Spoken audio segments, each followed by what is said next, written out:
And joining me is Dara Glick, who's with the Washington University Child and Adolescent Psychology Center. As we've been listening to some of the conversations here, you've been shaking your head, you've been agreeing, or maybe wondering if you would have said it differently. I'd like to start out stepping back as we kind of try to wrap this up.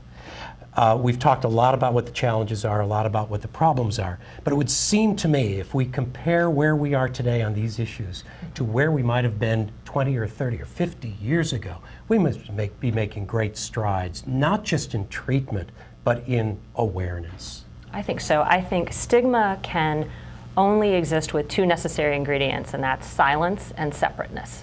And I think we have made remarkable strides in decreasing that. So whether it's the people who are here today who discuss openly what their experiences are, that breaks, silence.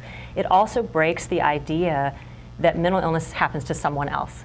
It's not something that happens to someone you don't know. It's actually your loved ones. It's the people in your life. And when we step away from that, then we mobilize. And you're right, we have good treatments that work. And when we were talking today, the stunning statistic of 60% of kids experiencing trauma made me start thinking, if we can't avoid the traumas, how do we turn that into a remarkable strength and a source of strength? And I think we are moving towards being able to do that. That's the difference between prevention, which could be worked out in certain areas. Absolutely. If you can identify that. But you're not going to prevent everything, right? So then we're not stuck with, but we're challenged with what do we do with that 60%, even if we lower it to 55. Right.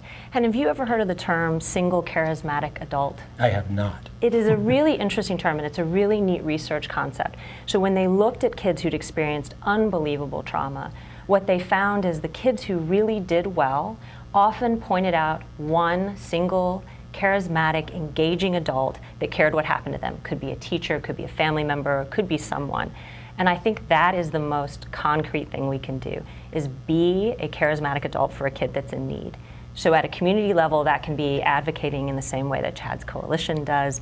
And in a personal way, it can be saying something when you see a child in distress and telling them you care. You're on their side. You're willing to stay until it gets worked out. Is it when we started out talking about Oklahoma and Joplin and Newtown and places like that, these terrible traumatic situations with losses, people who have lost kids, who have lost parents, who have survived, is it that much different than a child who has lost a parent, not in a tornado, but to cancer, or lost parents through divorce? Are there similarities there? Or are they just totally different sorts of approaches to things? I think you're always going to come into that beautiful constellation of the individual. So I think there are things we can learn about traumatic experiences, but it'll always be a matter of bringing it back to what that one child needs, what that one person needs. And part of that is having enough resources that we can really do the individualized things that each of those people need. So I think we can learn from it, and then we're going to try to work our way back so that it's exactly what that one individual needs. Great. Thanks so much, Dara Glick. We're going to try to wrap things up here in just a moment. So thanks for being here tonight. Thank you. Absolutely.